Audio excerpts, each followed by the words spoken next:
Hello folks, fellow YouTubers and friends. In one of my other videos I tried to make an escapement, actually two. They were big, they were heavy, they were ugly. Seemingly they didn't work, but they did work. They worked fine. The problem is I didn't adjust them properly. And messing around with them, come to find out, it was just too much trouble. When you've got a situation with a lot of problems and you need to wrap your arms around it and just give it a big old kiss. K-I-S-S. Keep it simple, stupid. Well, the escapements I made before were too complicated. I had one at each end. That means I had to reload one at a time. The two-stage oscillator, this pendulum, lifts weight on one end and one end only. It would have taken almost an act of Congress, pulleys out the yin-yang, and more feet of cable than anybody ever would want to dream of, creating friction. So I retired those two escapements and started to think, I need to come up with a simpler method. And I think I have. I'm going to drive the pendulum from one end of the oscillator, of the machine. And I'm going to push it that way, and then I'm going to turn around and pull it this way. So what I've done is like a locomotive, an old steam type locomotive wheel. I've got my pitman arms here that push and pull the pendulum with this wheel right here going around. Instead of having a piston push the pitman arms and turn the wheel, I'm going to turn the wheel using weights fastened to this chain.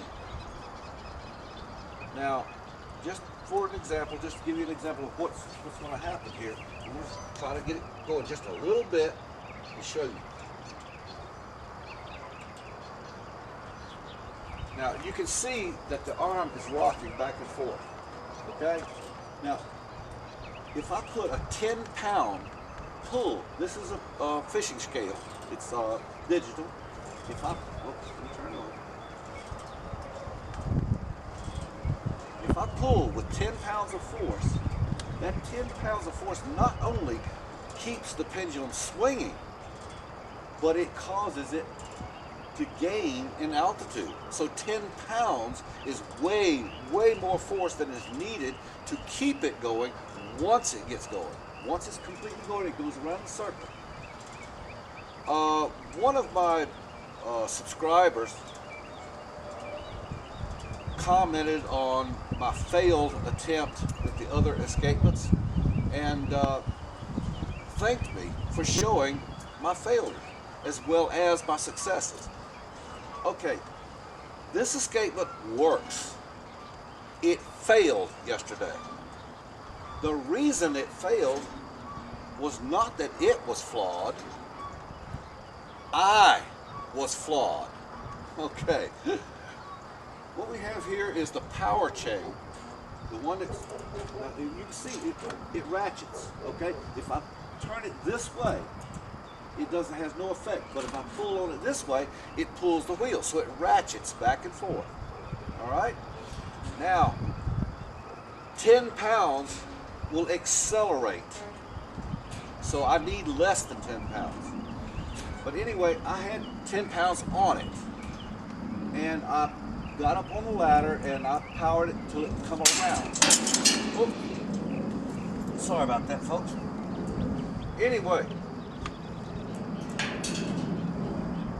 what happened is it would come around to look straight out on the sides, and it didn't matter whether it was over here on the pull or over here on the push. It got straight out and would lock up. I said, what the heck? A failed experiment is a failure only if you don't study it and find out why. If you try something and it fails, and you study it, and you learn why it failed, it was not a failure. It was a learning experience. And guess what? I learned just how dumb I can be. This sprocket up here, I wrapped the chain all the way around it, straightened it out, and measured. It's 24 inches. All right, now, the way this thing works is it's going to push as long as this weight's pulling down. Now, this weight can only pull down when the lift bar is down. When the lift bar is up, it's going to pull the chain because there's going to be a bolt through here. It's going to pull the chain this way, lifting the weight. Now, we've already seen that this bar will pick up 40 pounds or more. It's going to take less than 10 pounds pulling this to keep the pendulum going. There's a lot of you naysayers out there that say, nah. Hey, just watch, okay? Just pull on the chain, all right? Here's the deal. You're talking about a complete circle. For 1/4 of that circle, 360 degrees, this is going to be up. For 1/4, it's going to be down. 1/4 of 24 is 6. So, dummy me, I go over here and I say, well, I don't want to go to the full 90 degrees because it could lock up. So I came down from the center of the pivot 6.5 inches, not 6. A little bit more, so it won't quite reach 90 degrees.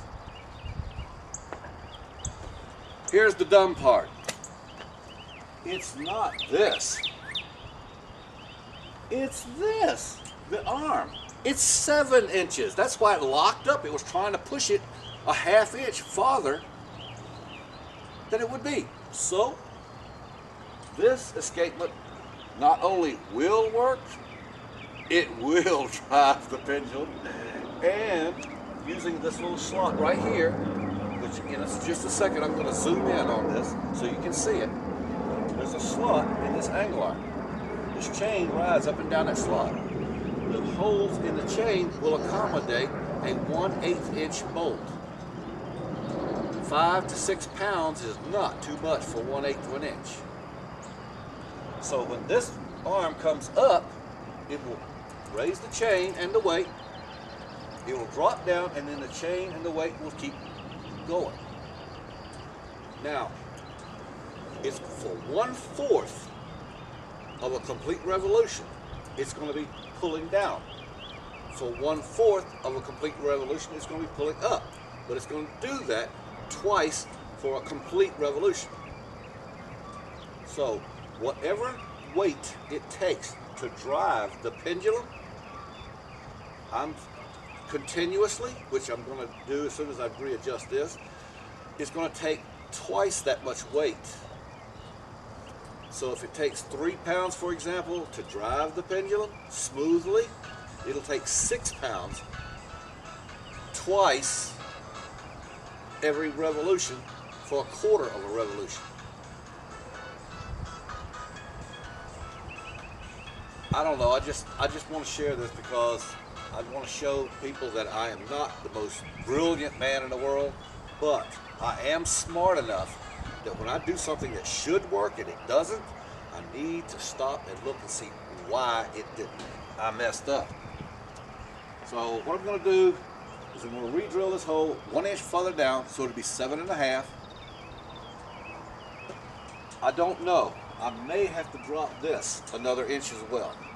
Now, the other day, it seemingly worked fine. It had that little hang-up problem. I thought everything was great, and I went ahead and welded everything. So it's going to take a little time, maybe a day, day and a half. I'm going to have to take a grinder, cut all these welds loose, and lower this down.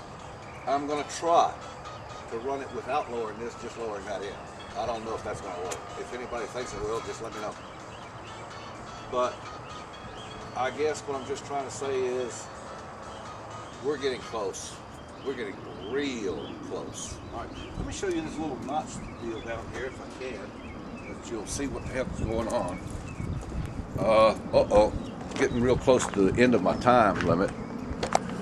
Okay.